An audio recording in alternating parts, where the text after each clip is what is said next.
როდესაც აი ბურთის ფლობა, რა თქმა უნდა, მეტოქეს შენზე უკეთეს მეტი აქვს.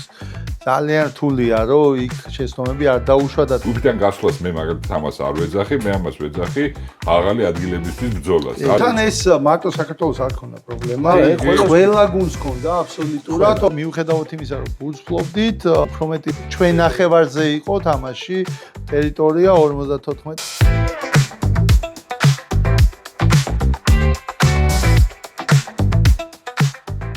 გამარჯობა, როგორც შეგპირდით, დღეს მეორე დღეა პირველი ტური 20 წლამდელთა მსოფლიო ჩემპიონატის და ჩვენ დღეს შევეცდებით განვიხილოთ ჩვენი ნაკრების თამაში და რა თქმა უნდა, დანარჩენი გუნდების თამაშსაც შევეხებით, რომ ნახოთ რა ტენდენციებია, რა ხდება, როგორ აუბით ჩვენ ამას ფეხი და განვიხილავთ საერთოდ ამ თამაშებს.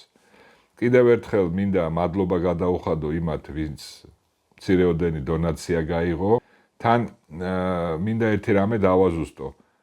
ჩვენ გადაწყვეტილი გვაქვს თვითონ იმ მოწყობილობის შეძენა, რომლითაც მე თვითონ გავაციფრულებ ამ ჩემ არქივს, რომელსაც რა თქმა უნდა შემოგთავაზებთ. კიდევ ერთხელ მადლობა ყველას, აი აქვე ხედავთ ანგარის დონაციისთვის და გავაგრძელოთ ახლა ჩვენი გადაცემა, როგორც შეგპირდით ჩვენი სტუმარი ლევან ობოლაძეა. ჩვენ ახლა ყველა თამაში ვნახეთ, რაღაც ჩვენი აზრები გაგვიჩნდა და მიშა და ლევან გთხოვთ, დაიწყეთ. ხილვა. დავიწყოთ ჩვენების თამაშით რა. ჩვენ ხო. ჯერ პირველ რიგში მადლობა ლევანს, რომ დაგვთანხმდა ვთქვათ და პარტნიორი გახდა აი ამ სოფლიო ჩემპიონატის ასე ვთქვათ მიმდინარეობისას იქნება ჩვენთან ერთად და ჩვენ ვეცდებით ყველა ტურის შემდეგ რაღაც მიმოხილვა გავაკეთოთ. მადლობა პირველ რიგში ასევე იმ ადამიანებს, რომლებაც ბევრი გააკეთეს იმისთვის, რომ სოფლიო თასი დღეს საქართველოში ტარდება და ძალიან საინტერესო თამაშებს ვიხილავთ. უკვე ვიხილეთ, სხვა ისე საინტერესო ტური იყო, პირველი ტური მომეწონა ძალიან და ვეცდებით, რომ არ გადაგღალოთ ბატონო ძვირფასო გულშემატკივრებო და ჩვენ მაყურებლებს მოგმართავთ, არ გადაგღალოთ ციფრებით, მაგრამ ძირითად რაღაცეებს ვეცდებით, რომ თქვათ რა და ლევან, რა ვიცი, იქნებ მივესალმები პატივცემულ სარაგბო საზოგადოებას. სიამოვნოა მსოფლიო ჩემპიონატი საქართველოში. ესეთი კარგი შესაძლებლობაა სხვადასხვა მენეჯმენტში ჩართული ადამიანებისთვის, იმის გარდა რომ გულშემატკივრებისთვის ერთი სიამოვნება, მორაგბეებისთვის, მათი მშობლებისთვის პირდაპირ შეუძლიათ რომ უყურონ. აქ 2017 წელს იყო პირველად ეს სოფლიო თასი და მანამდე იყო ალაფა, მანამდე ალაფაც და თან ეს სოფლიო თასი ითვლება ერთ-ერთ გამორჩეულ ინოვაციურ ტურნირად, ყოველი რაღაც ახალი რაღაც წესების თუ სხვადასხვა ნიუანსების გატესტვა, როცა უნდა სოფლიო რა აქვს, ყოველთვის ცდილობენ, რომ ამ ახალგაზრდულ ტურნირებზე მოახდინონ და აქაც შემოგთავაზეს, მაგაზეც ვისაუბრებთ. რაც შეეხება უშუალოდ საქართველოში ტურნირის ჩატარებას, აფრიკაში ზედიზედ 2 წელი ჩატარდა, მე იტალიაში იყო. თუნდაც იმიდან მიუხედავად იმისა, რომ ცუდი ამინდი იყო გუშინ და რიგ მატჩებზე გავლენა მოახდინა, მაინც ძალიან კარგი მატჩები ვიხილეთ და ვფიქრობ, რომ ყოველი შემდეგი მატჩები უფრო და უფრო საინტერესო გახდება. იყო დიდი ანგარიშებით, მაგასაც შევეხებით ამ განსხვავებებს.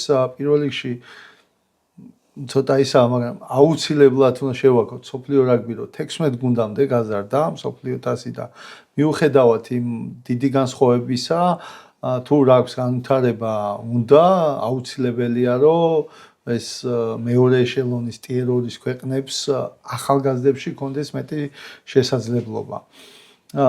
გავყვეთ მაშინ თამაშ, პირველი საქართველოს ნაკრების თამაში შევეხოთ.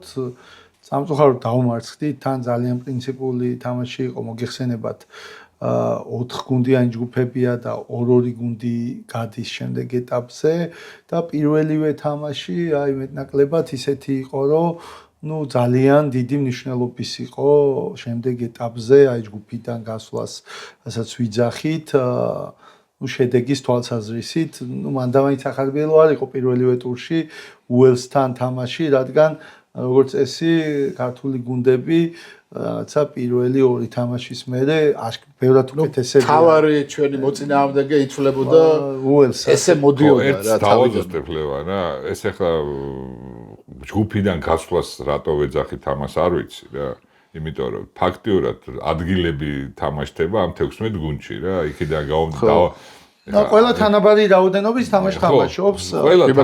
ყველა თანაბარი რაოდენობას არავინ ასად ისე ვთქვათ არ ვარდება და ჯგუფიდან გასვლას მე მაგალითად ამას არ ვეძახი, მე ამას ვეძახი მაღალი ადგილებისთვის ბრძოლას. ანუ პირველი 4-ვე ჯგუფში პირველი ადგილის მფლობელები თამაშობენ პირველი მე-4-ს, მეორე ადგილები მე-5-ე, მე-8-ს, მესამე ადგილები და ასე შემდეგ. კი ბატონო. ამიტომ სამწუხაროდ ჩვენ მედიაშიც რაღაცნაირად ჯგუფიდან გასვლა და ეგეთი ის მიეცა ამას ახედა. ეს მე მგონი კიდე უფრო ძაბავს ამ სიტუაციას. სხვა შორის აი მსგავსი რამე იყო 2019 წლის სოფლიო თასზე, რომ მთელი 4 წელი ვემზადებოდით ფიჯისთან მოსაგებად.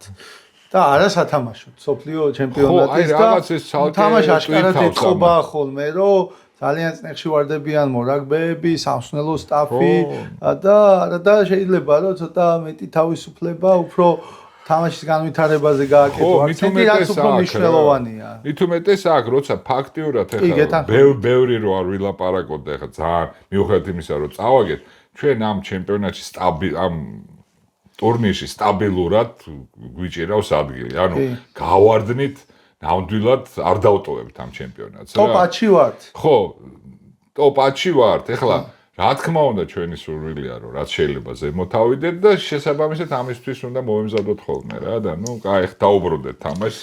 კარგით, ნუ წავაგეთ 25-24 დაძაბულ ბრძოლაში. ესეთი სახაციათო თამაში იყო, ეს თამაში სხვა შეგვიძლია ისე დავყოთ, რომ პერიოდებად, რადგან იცვლებოდა ხშირად სურათი, ძალიან ესეთი ზუსტად დავიწყეთ, თავიდანვე 12-0 ჩამორჩით.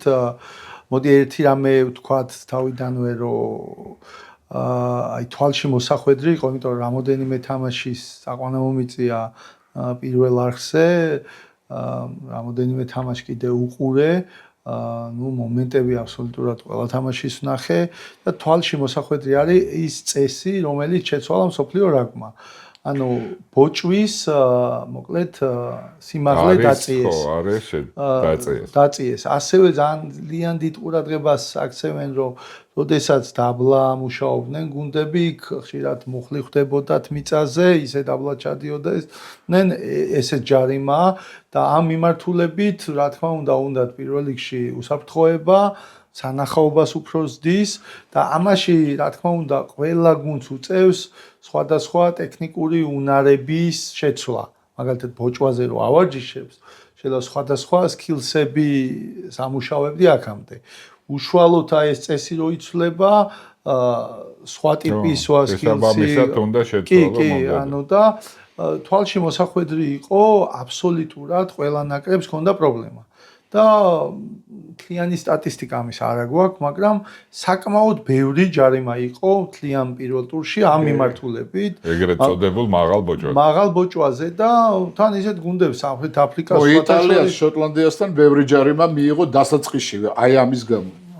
ნო სამხრეთ აფრიკას ჰქონდა ძალიან ბევრი, რომელიც ახლა გადაურბინა ურუგვაის და დომინანტები იყვნენ, მაგრამ აი ამაშიც აი აქ განსაკუთრებით გამოიკვეთა, ვინც უფრო ბურთით იყო, რა თქმა უნდა, ცოტა უპირატესობას ფლობდა, რომ ადვილად აი რაღაცა ერთწუთიანი, ცოტა მეტი ბურთის რო იჭერდი, ადვილად ჯარიმდებოდა დამცველი გუნდი, ეს ტენდენცია თვალში მოსახვედრი იყო და ამ მიმართულებას სავარაუდოდ დახვეწავენ გუნდები, ეს ჯარიმები შემცირდება და სანახაობაც მოიმატებს იმასთან შედარებით, რომ სავარაუდოდ ამინდები, როგორც ნახეთ, უკეთესი და უკეთესი იქნება, რაც თამაშზე განსხვავებას არ მოახდენს. ეხა ავჭალაშიც ძალიან დიდი გავლენა მოახდინა ქარმა, ესეთი და ქუთაისში საერთოდ შეწყდა თამაში რა.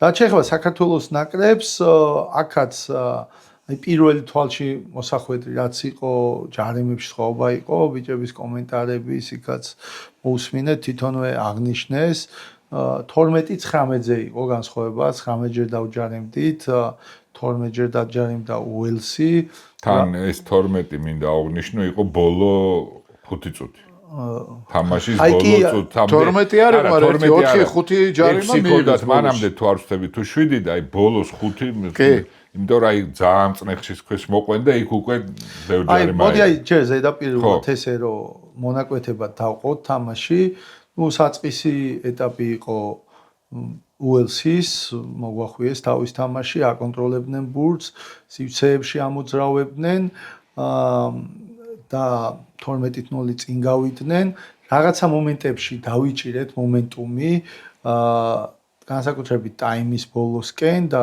შემომცირეთ ანგარიში სხვაობა მერე ვქონდა დასაწყისი და მეორე ტაიმი კარგი ქონდა კარგი დასაწყისი და წინაც გავედის მაგრამ უელსმა მოახერხა და ისევ იგზო ანუ ინიციატივა ისევ დაიჭირა და დაახლოებით 70 წუთი ესე რომ შევაფასოთ თამაში მოგვიგო ფაქტიურად 25-17 იყო და აი ერთი ძალიან მნიშვნელოვანი მომენტი იყო რასაც შეეძლო თამაშის შემოტრიალება თუ გახსოვთ ანუ დაახლოებით 10-12 წუთით ადრე კარში არ დაარტყა უელსმა 8 ქულას იგებდნენ და წავიდა ბონუს ქულასზე მეოთხე ლელოს გატანა უნდა და იმიტომ რომ 3 ქონდა იმ მომენტისთვის გატანილი კი და თან თამაშიც ეჭირათ რა მაგ მომენტებში და იქ ძალიან კარგად დავიცავით თავი დავაშვებიეთ შეცდომა და შეკინებაში დავაჯარიმეთ და იმ ჩვენი 15-მეტრიანიდან რომ წავედით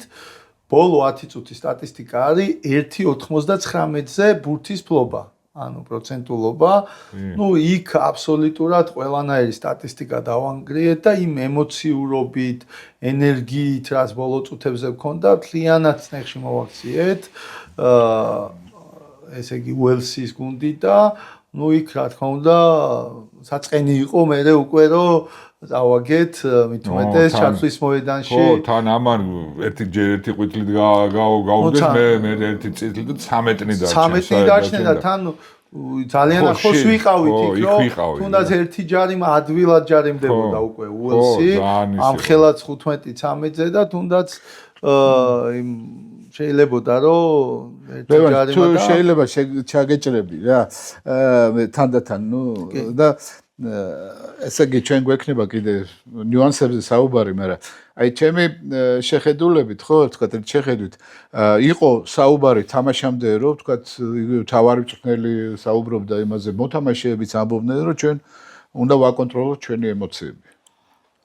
რაც დაამნიშნულოვანი ფაქტორია თამაშზე და დასაწყისში გაქცევა უელსმა რომ მოახერხა იმათ უფრო აკონტროლეს, ჩვენ ვერ მე მგონი რომ ჩვენ ეს ამოცანა ვერ შევასრულეთ რა და თუ მეთანხმები მაგაში ესე მომეჩვენა მე რომ სტრესი მქონდა და ამ სტრესიდან ჩვენ ვერ გამოვედით თითქოს ვეთამაშებოდით ადამიანებს რომლებიც მიწაწყალს გვეცილებიან ბრიტანელები არ არის ეგრე ჩამოვიდნენ სათამაშოდ და ჩვენც უნდა გვეთამაშა და ჩვენ გამოვიდით საუმრად როგორც ყოველთვის ხდება ხოლმე ეგ მაგრამ არასოდეს არ უნდა დაგვავიწყდეს რომ თამაშიც არის საჭირო თამაშიც მარტო ომი არ არის ეგ და აქ პრობლემა რა ვიცი თუ მეთანხმები რა აქ ემოციურობის მომენტი ემოციის მომენტი რა თქმა უნდა ისედაც გვაქვს ეს ზოგადად თან სანაკრებო ეტაპი ანუ იქ ზღარის დაჭერა რა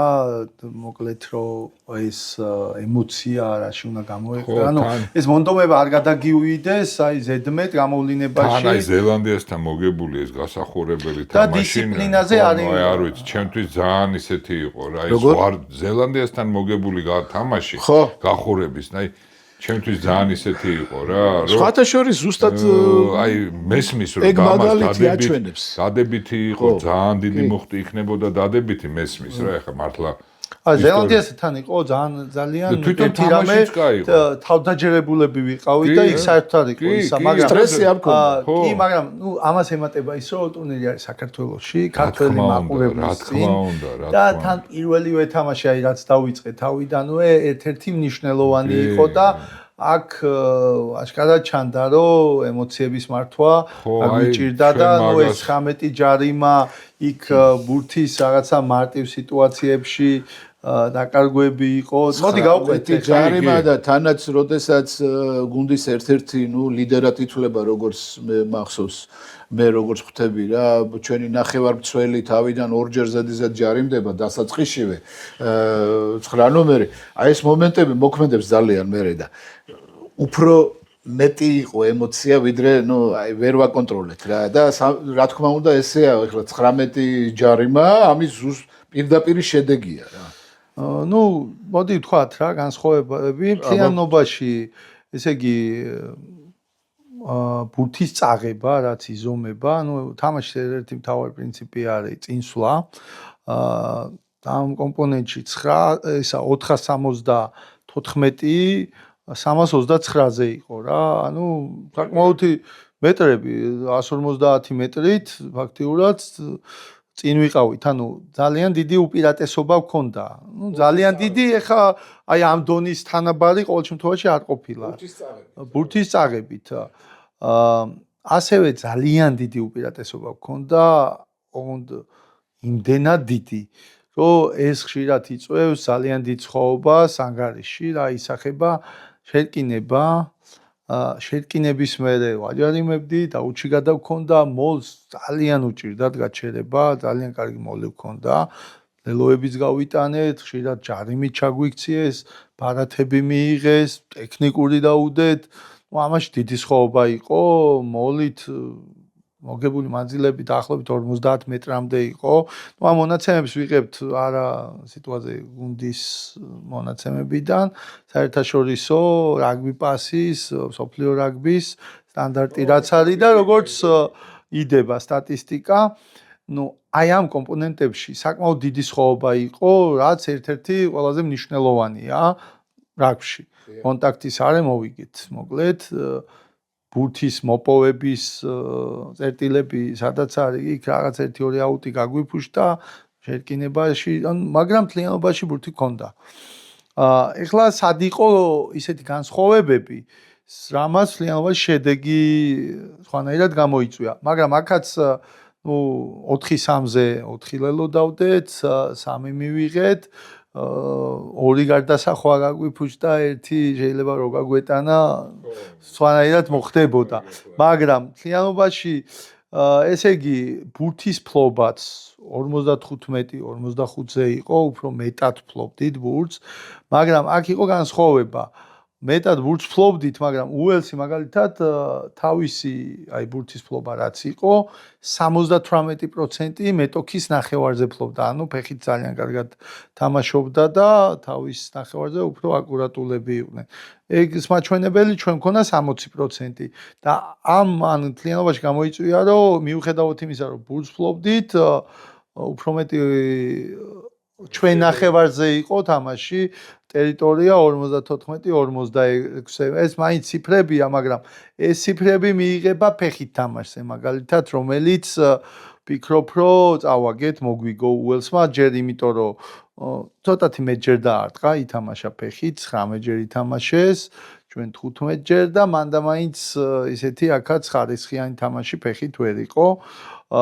ერთი ეს განსხვავება იყო, ასევე ძალიან დიდი ის იყო, სხვაობა იყო, ძალიან დიდი არა, მაგრამ მნიშვნელოვნად რა. ესე იგი, რაქი 0-დან 3 წამამდე ეს მაჩვენებელი 67% ჰქონდა თავისი ბურთის, ჩვენ ნახევარზე როცა იყო, ფაქტიურად უფრო ხშირად უელს, უფრო ხშირად სწრაფი ბურთი ჰქონდა და უფრო თამაშობდა. ჩვენ იგივე გქონდა დაახლოებით 51% ნახევარი. შემდეგ არის 3-დან 6 წამამდე და 6 პლუსი. და 6 პლუსი ბევრი, დაახლოებით მეხუთეთი, ყოველ მეხუთე რაქი შენელება, მაგრამ ეს თავისთავად ჩვენ ნახევარზე უფრო მეჯერ ფლობდით ბურთს უელსისგან განსხვავებით და იქ შენელება გიწევს რაღაცა ასევე 15-იანში რომ მივდიოდით იქაც რაღაც მომენტებში შენელება ორგანიზება რაგში ცხოვრება იყო აშკარად ღია თამაში უელს უფრო სწრაფი ბურთი ჰქონდათ მეორე განსხვავება ეს იყო და ჯარიმები თავიდანვე ვახსენეთ 12-19 ეს დიდი სხვაობა არის აქაც როდესაც ძირითადად ჯარიმების წყაროები ესე გავშალოთ თამაში არის ყველაზე მეტი ჯარიმა შეგვეძლო რომ მაინც უელს ქონოდა იმიტომ რომ მოლი მოუგეთ სადაც ძალიან ხშირად ჯარიმდებოდნენ მოუგეთ სტატიკა ძალიან ხშირად ჯარიმდებოდნენ მაგრამ ჩვენ 19-ჯერ დავჯარიმდით რა სათამაშო დისციპლინა ერთ-ერთი ნიუანსი ეს მაღალი ბოჭვები იყო რაღაცა ემოციური ფაქტორი და ვფიქრობ აი პირველი რისი გამოსწორებაც ამ ეტაპზე და თვითონვე აღნიშნეს ბიჭებმა და სხვათა შორის ძალიან ისეთი კომენტარებიც იყო რომ ისე სწორად ისა რომ 19 ჯერ დავჯარიმდითო მოკლედ 9 ესე ციფრი არ ვთქვათ მაგრამ ძალიან ბევრჯერ დავჯარიმდითო და ეს საკმაოდ დიდი სხვაობა მით უმეტეს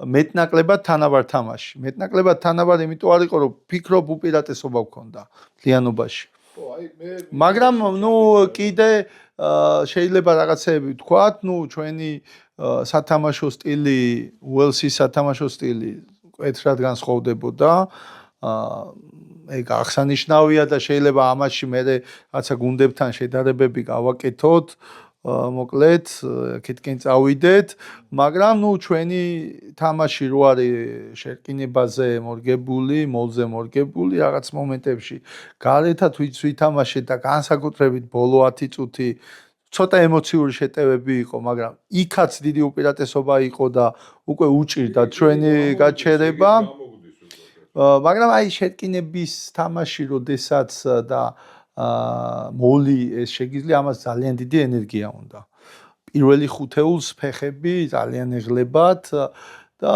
ძალიან მნიშვნელოვანია რომ ეტოქის ნახევარზე ცოტა მეტი ითამაშო ანუ შენ ნახევარზე ნაკლებად დაიღალო და ბევრი არ არბენიო შენი პირველი ხუთეული რაღაცაც მაგალითად სამხრეთ აფრიკა აკეთებს რა აი ახლა ეს მომენტი შენ რო ახსენებ მაღალი ბოჭვასთან დაკავშირებით იქ ერთი-ორი ეპიზოდი იყო ესეთი რა რომ ისინი გვიტევდნენ და აი მესმის ახლა აქ სანამ ჩვევარში რო გაქვს ეს ბოჭვა თქვათ ის რაც დაშვებული იყო და როცა ახლა ჯარიმდება ეს ამას გადაჩვევა უნდა და დრო ჭირდება რა თქმა უნდა ამას შენ სწორად აღნიშნე რომ ვარჯიშები უნდა შეიცვალოს ბევრი რაღაცები უნდა შეიცვალოს თან ეს მარტო საქართველოს არ ქონდა პრობლემა ყველა გუნდს ქონდა აბსოლუტურად ოღონ უბრალოდ ჩვენ შედარებით ხო მაგრამ მე აქ ორი ეპიზოდი მახსოვს ჩვენი მოთამაშეები რომლებიც მე დარწმუნებული ვარ ძალიან მაგარი ბიჭები არიან და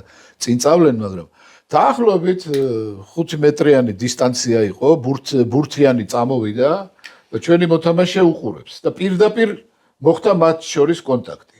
აი ამ დროს ჩვენი მოთამაშე, რომელიც იყო დამცველი, შედის პირდაპირ აკრძალული, ესე იგი იმ არეაში, სადაც აკრძალულია რა. იცი აი ერთი მომენტია მე ვანსხვავებ ახლა ამას. არის მომენტები, როცა თამაშის დროს აი თქვათ ხელი თქვათ აი შეხვედი სწორად და მე ხელი ავიდა კისერთან იყო ეგეთი და არის ეს მომენტები ახლო თამაში როცა დრო არ ყოფნის მაგრამ როცა შენ ხედავ რომ მოდის ის ადამიანი და მაინც მიუხედავად ამისა ძნელია ეხლა ვერ ვიტყვი მე იმას რომ არ ქონდა მას გაგონილი რომ ეს არ შეიძლება მაგრამ ეს გამახსენდა ეხლა ზოგჯერ იმაში სკოლაში რომ კარგად გაკვეთილი რო გაქვს ნასწავლი გადიხარ და მასწავლებელმა რომ გთხოვა რომ მოყევიო და გავიწყდება რაღაც ესეთი არა მოდი რო ვთქვა ეს პრაქტიკაში ამ გუნდებს გამოცდილი არ აქვს ამ წესებით თამაში გასაგებია რომ ვარჯიშები რაუდით იქნებოდა და მომზადება ექნებოდათ გავლილი მაგრამ იქ თამაშები გჭირდება რომ ეს იქ მომენტუმი დაიჭირო აქ რომ ზოგადად გაჭირდა უკვე დაცვაში თამაშით ანუ ეს მთლიანად ფილოსოფიას თვლის სათამაშოს რომ ესე დაცვაში რომ აერტო მოიშორე და დაცვაში ესეთი ძალიან აქტიური ბოჭვები, ну მანდაც არის რომ ძალიან ეს წესი მაგრამ მიცემს უპირატესობას შეტევას. აი შენ რო თქვი რომ კონტაქტის არეში ჩვენ უკეთესები ვიყავით.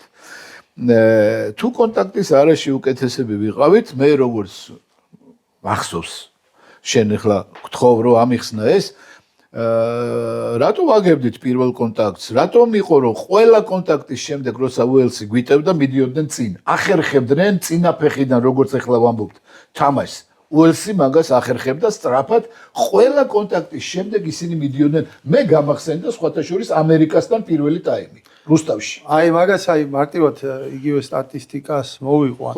რაკი 0-დან 3 წამამდე ქონდა უელს, სადაც არ გვაცდიდა ამ გადაწყობას და უფრო სწრაფად თამაშობდა.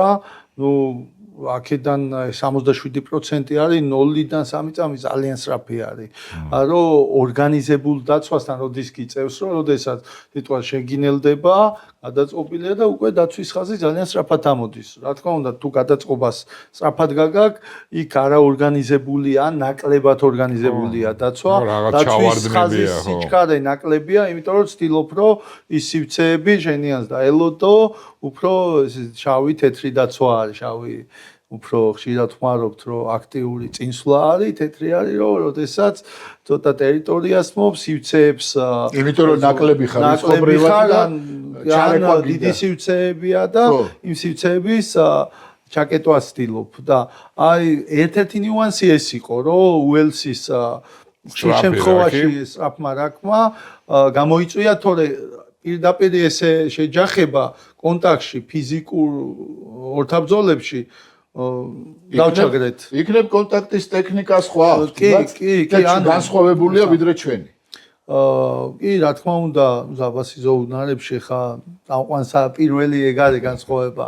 თამაშის ცოდნაში, გუნდურ კომპონენტებში უფრო მეტად რაც არის ხა ტაიმინგი, დროულობა, შეწყობა, შეთამაშება, საკმაოდ კარგად მოკლედ მიქონდა სივრცეებში ბურთი, ბლოკებში ძალიან ორგანიზებულები იყვნენ, კარგად მართავდნენ.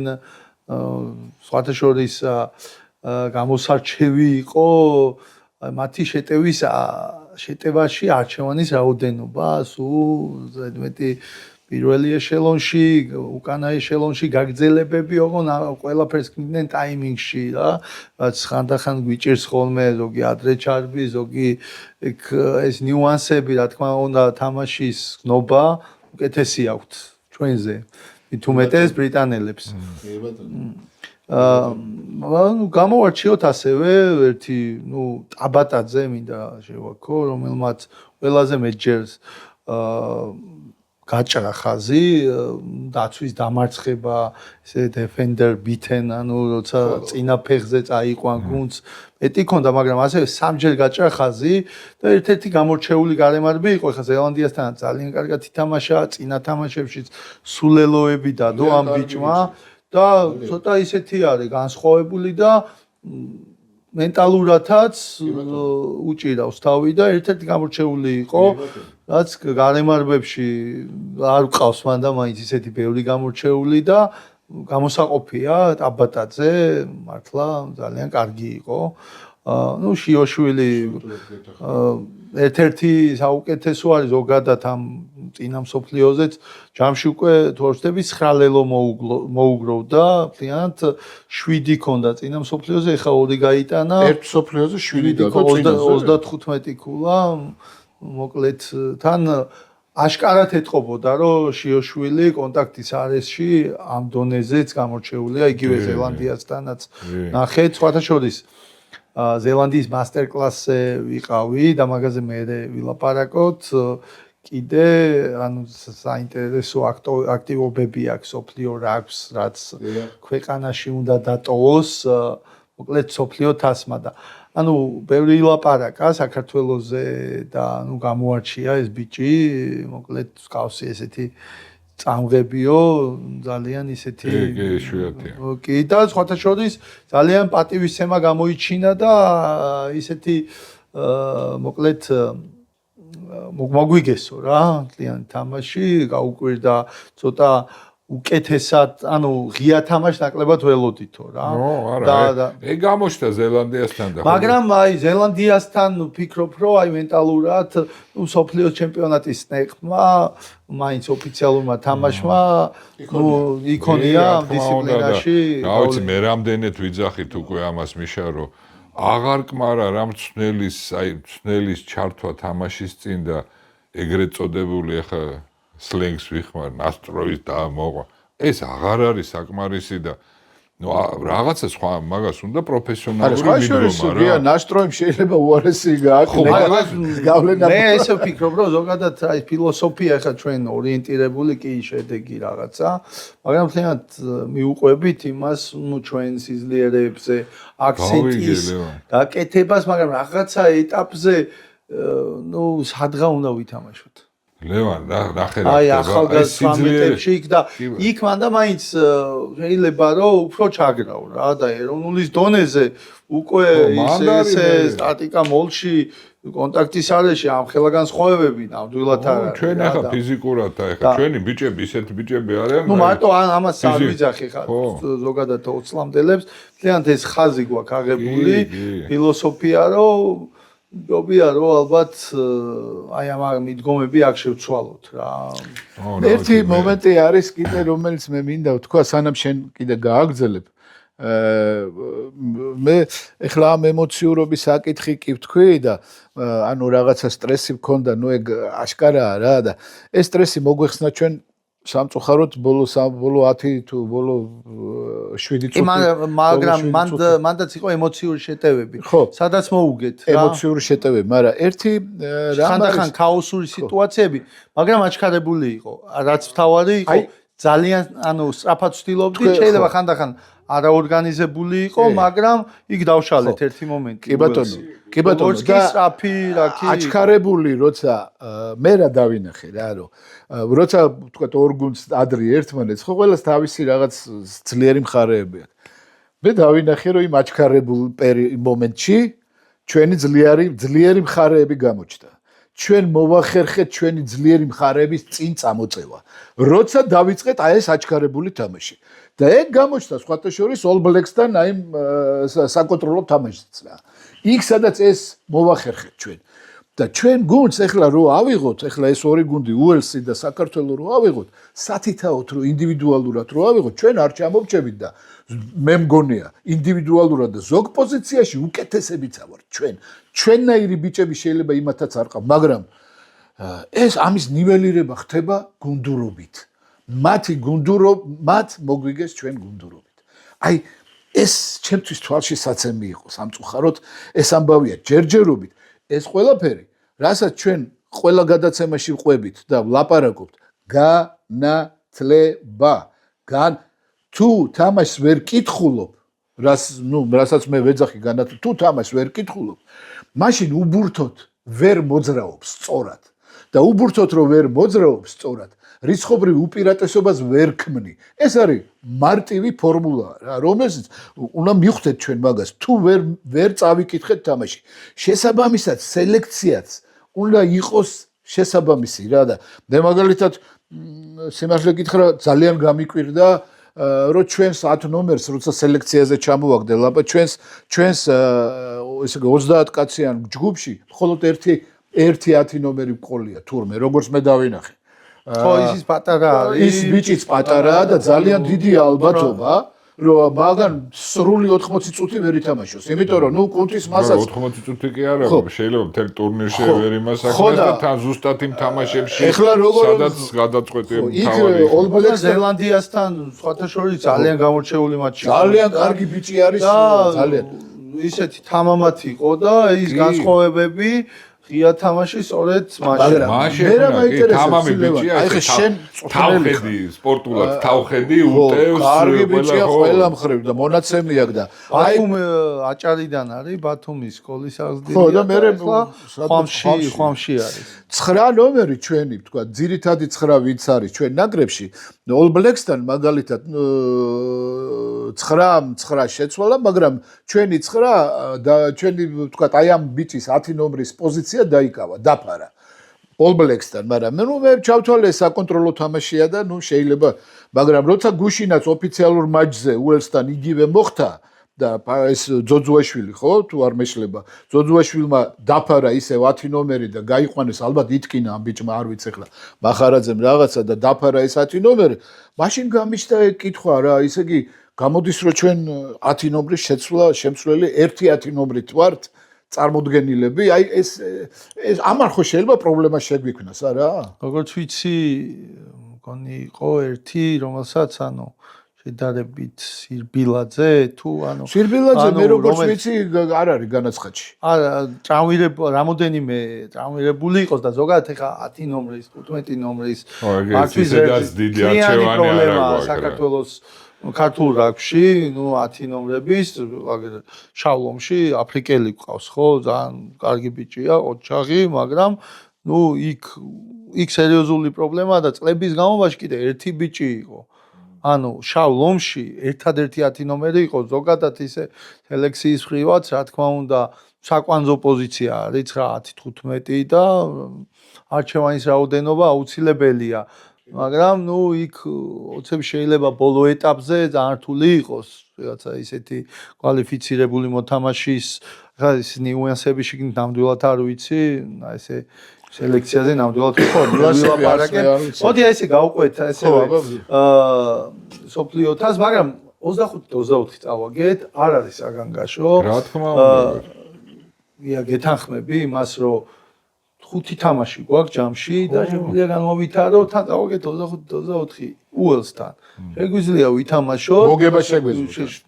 კი და 4 იმაზე მეტი ლელო დავდო ამ თამაშიდაც მარტივად შეგველო მოგვეგო რაღაცა გარდასახვა ამ ბოლოს არ გაგვიმართლა იმიტომ რომ ისეთი მოკლედ ისე სხვათა შორის გამოვარჩიოთ ეს ბიჭი ყოლბაია რომელმაც ზელანდიასთან ლელო დადო ძალიან ისეთი მაგარი წამღები არის ემოციურად იყო თამაშის ისა მაგრამ არაფერი რა არ გამოვიდა იქ არ იყო რა შეცდომა ჩახურვა მოხდა რა მაგრამ ძალიან ისეთი კარგი წამღები გამორჩეული ბიჭი იყო და ფიქრობ რომ ეს ცოტა სიმშვიდე 7 თამაში ბევრად გამოგვადგება და იმიტომ რომ უფრო ისეთი პოტენცია აქვს და ჟარიმებს შევამცირებთ უფრო ისეთი აი მაგაში გეთანხმებით რომ უფრო თამაში შეცდომის არ დაშვების და არ წაგების შიში მოკლედ წაგების შიში არ უნდა კონდეს რა არა 5 თამაში გვაქვს და თან ერთი მეორეზე უკეთესები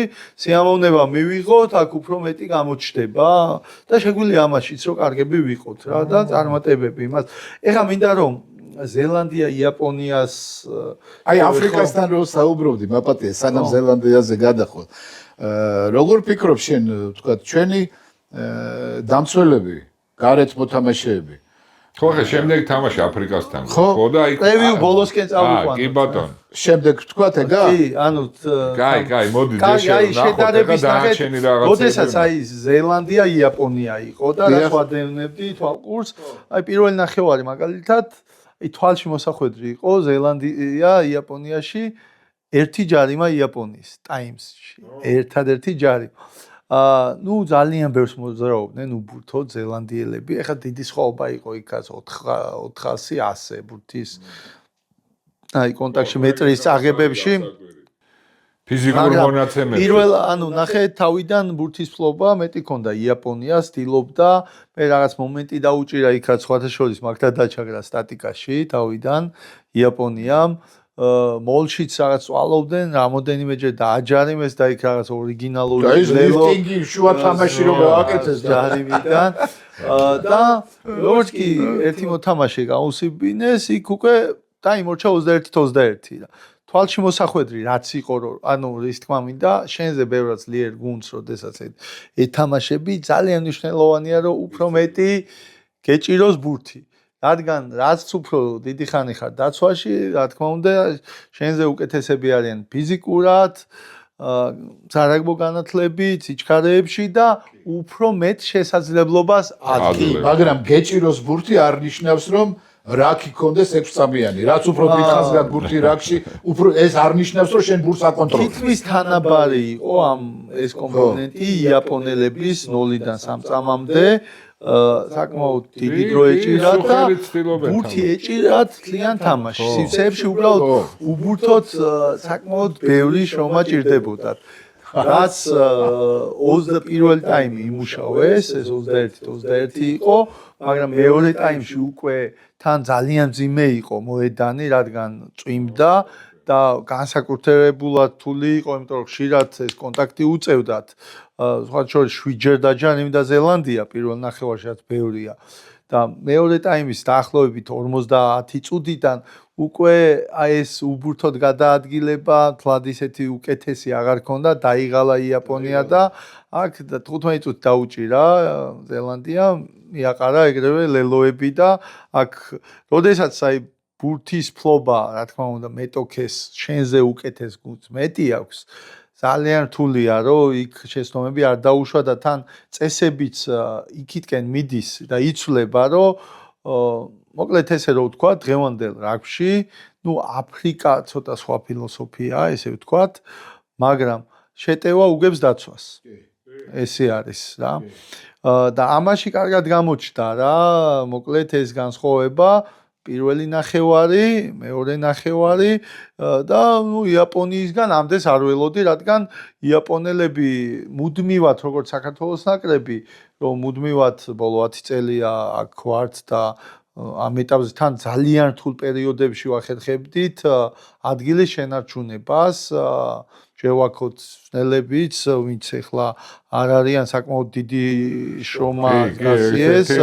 ლადო კილასონია, ზურა ამონაშვილი, წლები ძალიან კარგად იმუშავეს და იქ აი ყოველ წელიწადს რო ვარდები და ის ძალიან რთული არის რა, მოკლედ ძალიან დიდი შრომა გაწიეს და ჩვენ საქართველოს ნაკრები აქ ვიყავით და იაპონიის შემთხვევაში იგივე ფიჯი ადიოდნენ, ჩამოდიოდნენ, მაგრამ ძალიან მომეწონა, ესეთი კარგი მოთამაშე გუნდი იყო.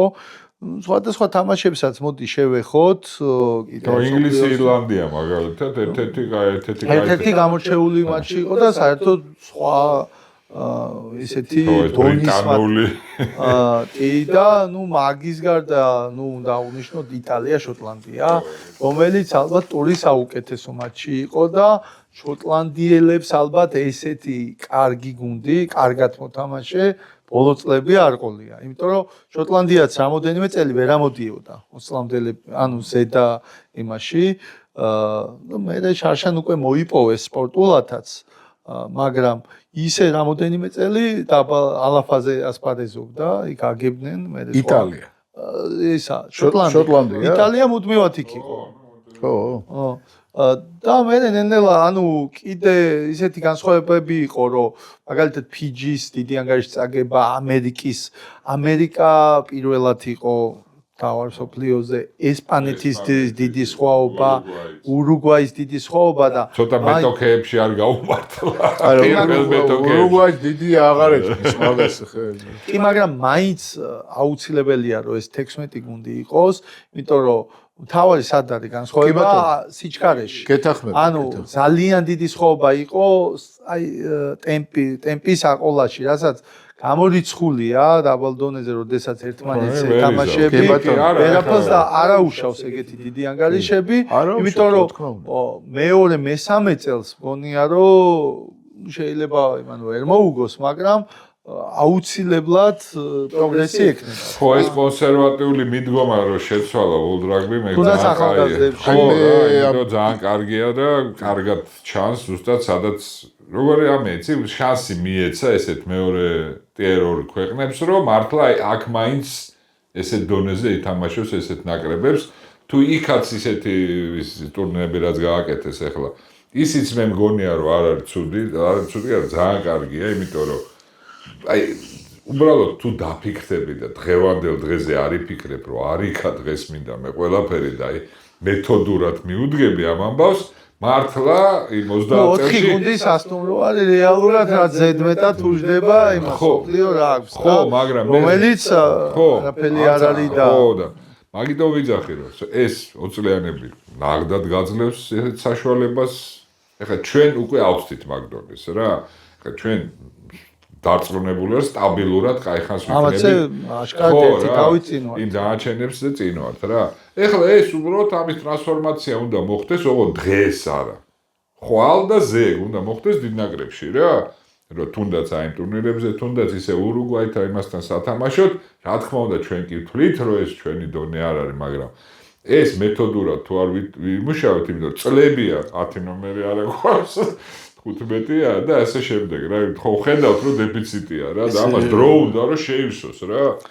ხო და აი მე იტალია შოტლანდიის თამაშზე რაც უბრალოდ გამოვარჩიე ჩემთვის რა იმ თამაშზე რა და იმდენად ესე ნიუანსებში არ ჩავსულვარ ახლა იქ ვთქვათ, მაგრამ მეორე ტაიმი რო დაიწყო შოტლანდიის ემოციური თვითონ მაჩვენებელი ძალიან დაბლა იყო და იტალიამ სერიოზული უპირატესობა მიიღო და საინტერესო იყო ჩემთვის მაინც 20 წლიანები არის 20 წლამდე არიან მაინც ჯერ ბოლომდე არ არიან ჩამოყალიბებული მათი ფსიქიკა ჯერ ბოლომდე შოტლანდიამ მოახერხა თამაშის შემოტრიალება და ბოლო მესამედის გაკონტროლება ბოლომდე თამაშის რა.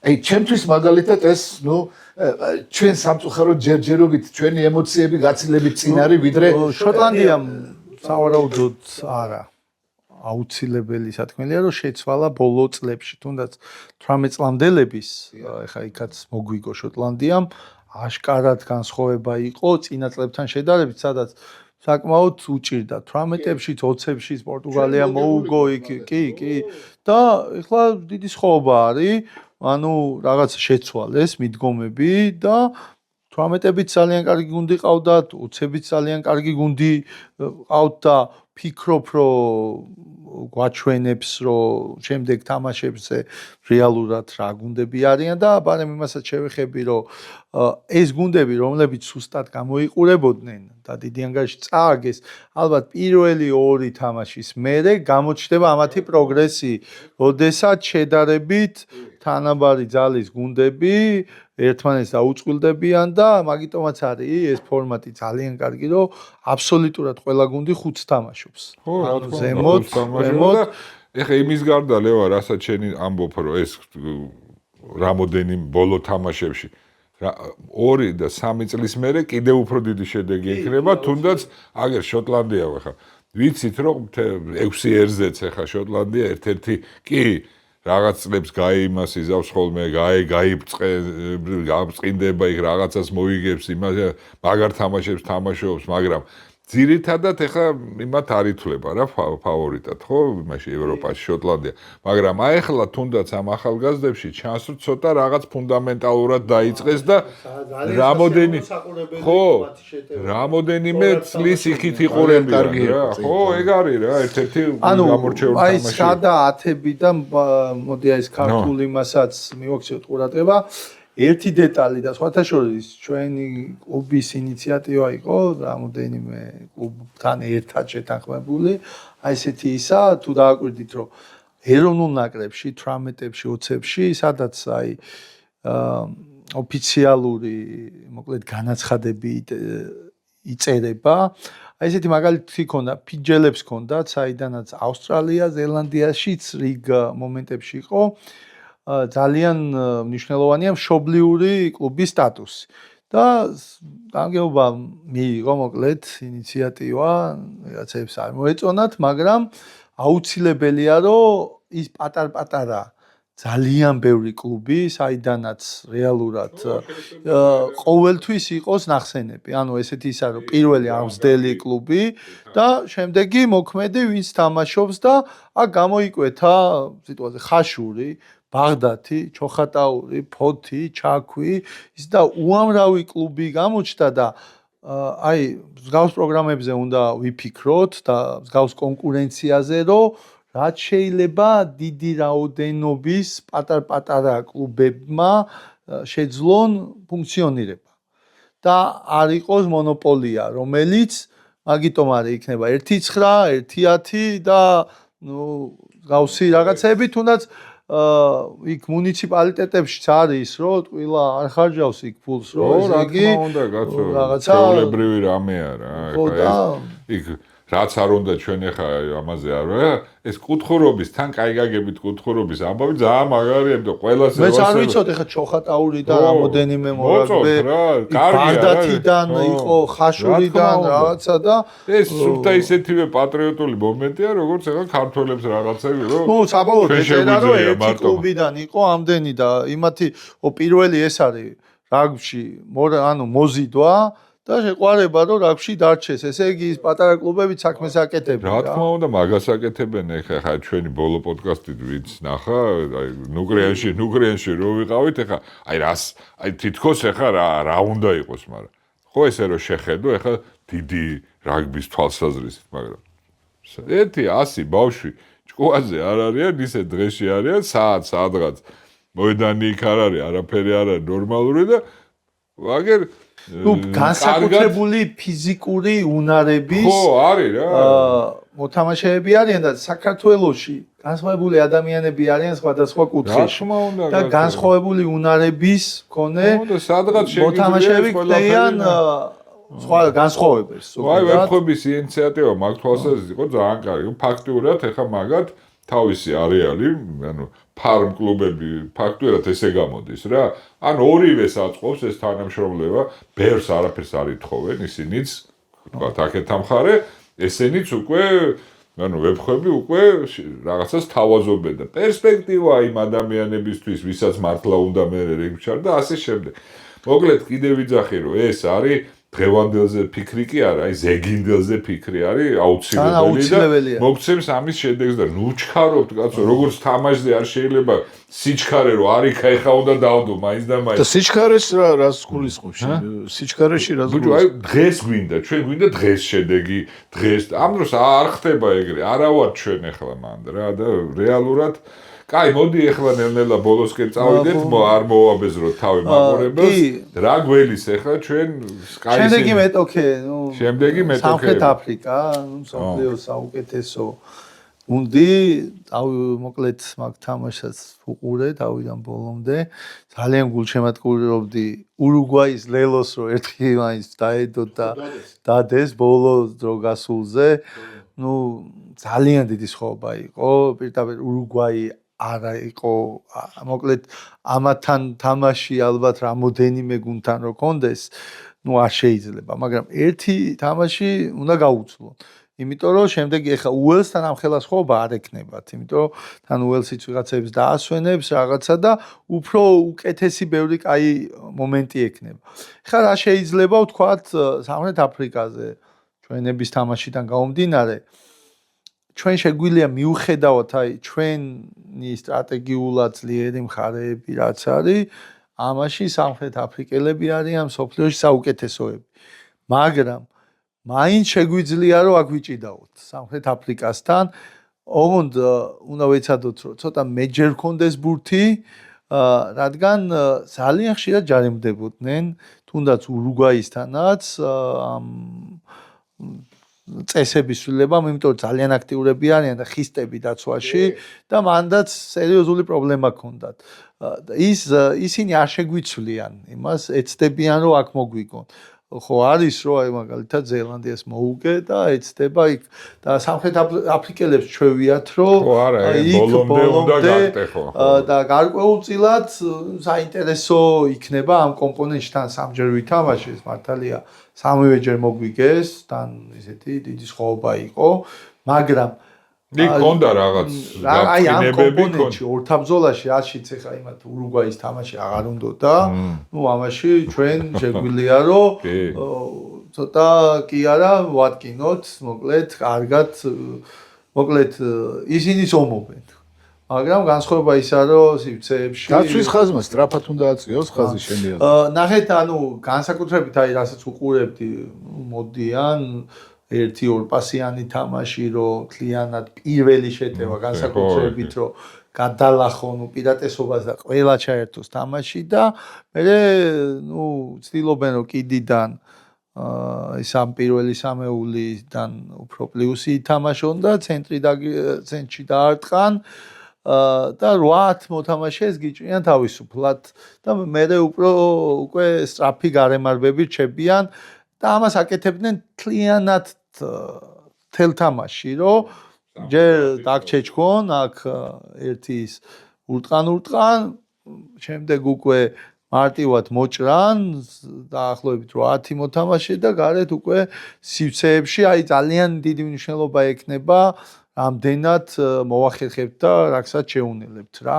იმიტომ რომ რეალურად დავრჩეთ ორთაბრძოლაში ეს ორკაციანი ბოჭოები კონტაქტის არერო არ წავაგოთ, ძალიან რთული იქნება რა თქმა უნდა. ასევე თვალში მოსახვედრი იყო რომ ძალიან კარგად თამაშობენ ფეხით და ცდილობენ რომ მანდამაინც ახლა ბოლოს გაიხსნა და თავის ნახევრიდანაც უტევდნენ, მაგრამ ფეხით თამაში ცდილობენ რომ თავისი კი ძალიან ხშირად თამაშობენ ფეხით თავისი ნახევრიდან და ცდილობენ რომ თავისი თამაშის სტილიდან გამომდინარე შეინახონ პირველი ხუთეული ძალიანი შეტკინება ნაკლებად არ ბენინონ და უკვე მოწინააღმდეგის ნახევარზე მოვლი ღია თამაში ეს ფაზური თუ რაღაც იქ უფრო ენერგიულები იყვნენ. აი ამაში ვფიქრობ რომ კონტაქტის არეში უფრო მეტი შანსი გვექნება და ჩემი აზრით თავარია რომ თამამად ვითამაშოთ, მანდამაინც ეს ისეთი უწნეხო თამაში იქნება, მე მაგალითად ესე მგონია.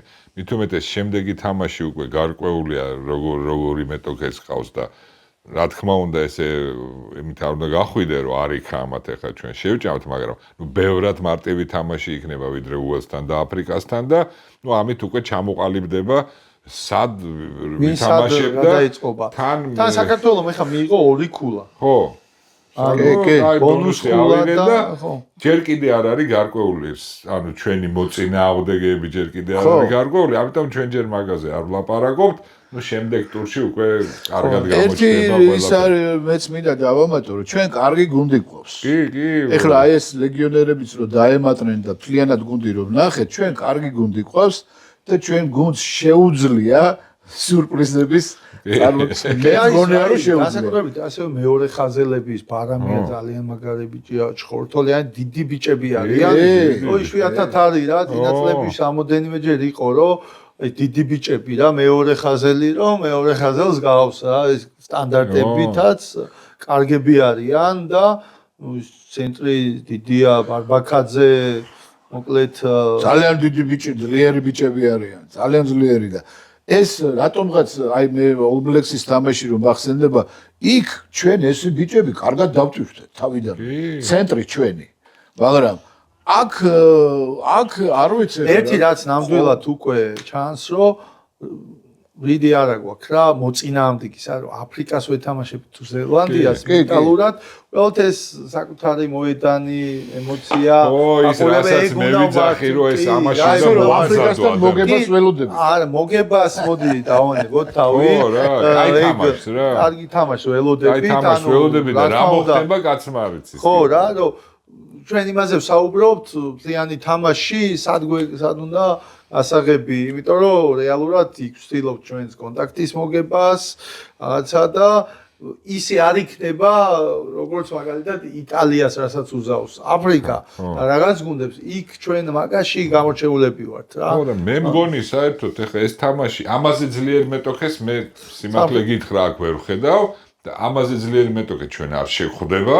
ამიტომ მაგ ყველაფერი უნდა გავტესტოთ რა, რას ვიზავთ, როგორ ვიზავთ, სად შეგვიძლია მართლა რასაც გეთანხმები ლევან, გვაქვს წერტილები, სადაც შეიძლება შეგვიძლია. ხო. ყოველ შემთხვევაში ბევრი კაი ეპიზოდი რომ გქონდეს რა, როგორც ქონია წინა თამაშებში. ეხლა ერთი რაღაცა მინდა ვთქვა, რომ ჩვენ მაყურებელს პატარა ავნოსივით გავუკეთო, რამოდენიმე კაი თამაშია ჩემი აზრით, ეს არის არგენტინა, ირლანდია. ინგლისი ამე ზელანდია, შოტლანდია, სხვა შორის იქნება ძალიან საინტერესო რა. ქუთაისში არის. ქუთაისშია, ხო, ეს ქუთაისის ის არის. სამხრეთ აფრიკა და ჩვენ გასაგებია.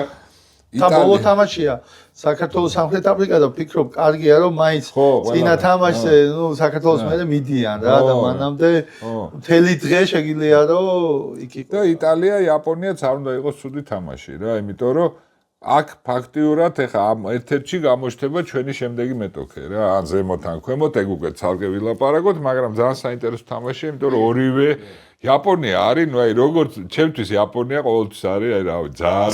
ხოჩოის აი გუნდი, რა. იაპონიასთან დაკავშირებით. საინტერესო. აი ეს მასტერ კლასები რო ვახსენე. ხო, ერთი მაგასაც შევეხოთ, ხო, ესე იგი, ესეთი ჩემთვისაც ის იყო, რა. პროგრამა აქვს, სოფლიო აქვს, ლეგასის პროგრამა, როდესაც სადმე ატარებს სოფლიო თასს, სხვადასხვა პროგრამები აქვს, რომ იმ ქვეყანაში რა შეიძლება დატოვო. ერთ-ერთი არის მასტერ კლასები, ანუ ცოდნა. ცოდნა და ყველა გუნდი სხვადასხვა მიმართულებით აკეთებს მასტერ კლასებს, თეორიულს, პრაქტიკულს. მაგალითად, მე თვითონ ვიყავი 3-ზე უკვე ვიყავი, ესე იგი, საფრანგეთს ჰქონდა წნეხში თამაში, ესპანეთს ჰქონდა დაცვა და არ გამოვიდა ავსტრალიასთან და ძალიან მეტი აქვს 13-ად. კი, და ძალიან კარგი იყო ახალი ზელანდია, შეტევა. მოკლედ და ისიც ხო ღია შეტევა ღია თამაში შეტევა კი აი ეს თავარი მომენტები ზელანდიაში რაც მოკლედ აი ესე მოვიდა ჩვენ რაღაცა თავიდან ან მოედანი გვეგონა ეს პრეზენტაცია ეს და მარკეტით და ესე ჩვეულებრივად და რაღაცა დაიწყო სტრუქტურული და არასტრუქტურული თამაში დასვა კითხვა და მე გახსნა მთლიანად და ძალიან საინტერესო იყო 1 საათნახევარი გაჩერდა ბოლომდე იქითკენ სხვა შორის ხაზი გაუშვცვა იმას იგივეს ზედმეტათო შეიცვალაო ამ ბოლო წლებში ზელანდიაში რომ სასკოლო რაგბში ეს სტრუქტურულ თამაშზე გადაეწყონ გუნდები სკოლებიო და აქ დაიკარგა ის ხიბლიო მანდ-მაინც ბოლო წლებში ახლა როგორ უნდა თქვა რომ წარუმატებლები არიან სოფლიოში მეორე გუნდია მაგრამ ის ზელანდიური რაგბი უფრო ბევრი თაჩის თამაშები, ღია მომენტები, აქცენტი ამ ინდივიდუალიზმზე ქონდაო და ეს დაიკარგაო რა. და ეს თავმჯდომარე, ესე იგი, კეინ ჯური არის ეგეთი, რომელიც ძალიან მოკლედ ვერტიკალს ამ სანაკრებოს მარტო ის თავმჯდომარე არ არის, მაგაზე მუშაობს და ნუ რამდენად მნიშვნელოვანია არასტრუქტურული რაგბი და პირველი უფრო პრიორიტეტის მინიჭება ამაზე. ნუ მქონდა 3 ეტაპად მქონდა ის 3 ძირითადი პრინციპი ამ ღია თამაშისთვის. რაფირაკი, ფეხით თამაში და ბოლო უკვე შეტევის ფორმები. ანუ მესამე ადგილზე და იქ კიდე გაიშალა თავარი უნარები რა არის შეტევისთვის, რა როგორ ანაირად რა კლავს შეტევას და ეს ძალიან საინტერესო იყო და ერთი ის თქმაც მინდა რომ 10 კაცი თითქმის არ ვიყავით თლიანობაში აქ ისა და სამწუხაროა რომ ნაკლები ინტერესი გამოიჩინა რადგან აუცილებელია მგონი რაღაცა პატარ-პატარა დეტალების აღება შეიძლება ჩვენ ვიყავით არგენტინელების ძალიან სასარგებლოა ფეხი თამაში იყო სტრატეგია და 3 კლუბი ესწრებოდა აღმოსავლეთში დავიჯერო მეტი კლუბი არ არის 3 კლუბია აი ეს არის გამიგე მაგრამ ნუ განათლებას რომ ვამბობთ ჩვენ და ცოდნას ეს აქ უნდა მოხვიდე და არ მოდიან ძალიან საინტერესო ადამიანი იყო არგენტინის დასწრება შეგიძლია თან ძალიან გახსნილები არიან რა ვარჯიშზე ხო საერთოდ ლაპარაკი ზედმეტია და ხო გეუბნები ეს ადამიანი იყო HP არგენტინის HP-ა და ფეხით თამაშის ის იყო რა სემინარი იყო ფეხით თამაშზე ეხლა შეიძლება ჩვენთვის და ჩვენმა გამოცდილმა მცველებმა ეგ ყველაფერი იციან მაგრამ ჩვენ თაში ცოტა ეჭვება რა თვითონ მიდგომა როგორ ვარჯი როგორ ემზადებით როგორ იყენებ სადვისთან როგორ იყენები ანუ მთელი ამბავია რა და არ ვიცი რა ეხლა მიშამ რაც თქვა მე და მიშა ვიყავით და კიდე რამოდენიმე ანუ სამწუხაროდ ეგრეა და აი ეს მიკვირს ძალიან მაგაზე უკვე აღარც მოვასწენ წინა გადაცემაში ვისაუბრეთ მოუწოდეთ ყველას რომ მოვიდეთ და პოპულარობა რაგბიმ დაკარგა ცოტა არა ძალიან ეხლა როცა უყურებდი ტრიბუნებს გუშინ კი სოფლიო თასი ტარდება და ძალიან ესეთი რა დამარჯგუნელი სტაბილიზება მოახდინა ჩემზე რა დამწგუნავი რა ნუ ეხა იცი როგორი რამე ამის ეხა აფრიკაშიც არ იყო გადავსებული ტრიბუნები პრინციპში რა მაგრამ ნებისმიერ ევროპის ქვეყანაში ცოტა მეტი ახოლმე მე ესე მახსოვს რა ყოველ შემთხვევაში რა. იქაც ცოტა ისეთი მიდგომებია, ხა ჩვენ თამაშზე ხა სავსე იყო, ხო, ჩვენ თამაში რო იყო იქ. ნუ ჩვენ თამაში ნუ ნათესავები და მშობლები რომ მივიდნენ იმ ავჭალას ყოფილს მეტი არ და აი ჩვენ მაგას ვნახავთ, აი ცოტა ფინალურ ეტაპზე ვნახოთ რა როგორ მოხდება. იმედია გახურდება, რომ ცოტა გახურდება ეს ინტერესი და ტელევიზიაც. აი დიდი მადლობა ხალხო, რა ვიცი. მე მგონი გავარჩიეთ კარგად ყველაფერი, აუცილებლად გვინდა რომ მოგწეროთ. ხო, და მოგწეროთ, კითხვები მოგწერეთ აუცილებლად, იმიტომ რომ ხედავთ უკვე როგორი ფორმატით მიდის ის და დარწმუნებული ვარ რაღაც კითხვები გაგიჩნდებათ და გიპასუხებთ ამაზე აუცილებლად. მადლობა ლევან, მადლობა მიშა, მადლობა თქვენ ყურადღებისთვის. შეგახსენებთ დონაციის ამბავს, სადაც აგერ ანგარიშია, გამოგვიწერეთ, მოგყევით. მომავალ შეხვედრამდე.